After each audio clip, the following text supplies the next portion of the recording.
প্রভাবটা ছিল।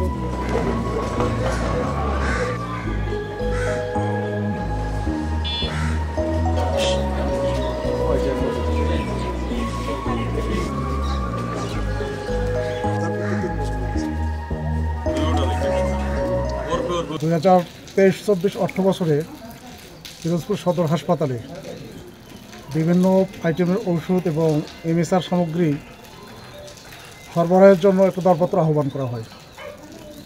বিজয়ী দরদাতা হিসাবে Shamsul Arifin messrs South Bangla corporation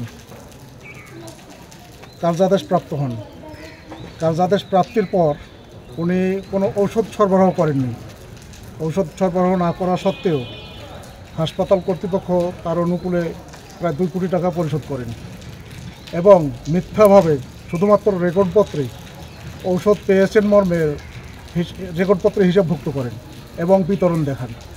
পরবর্তীতে পিরোজপুর সদর হাসপাতাল কর্তৃপক্ষের বিরুদ্ধে বিভিন্ন অনিয়ম, দুর্নীতি এবং ঔষধ সরবরাহ গ্রহণ না করে বিল পরিশোধের একটি অভিযোগ পাওয়া যায়।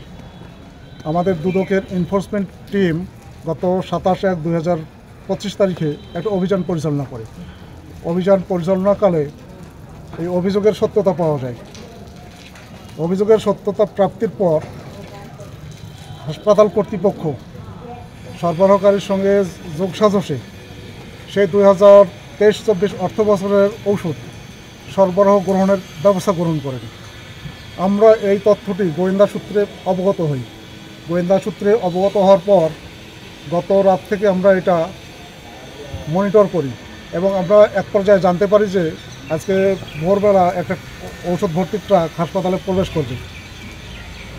ট্রাকটি হাসপাতালে প্রবেশের পর গোয়েন্দা তথ্যের ভিত্তিতে আমরা হাসপাতালে আগমন করি এবং ঘটনার সত্যতা পাই।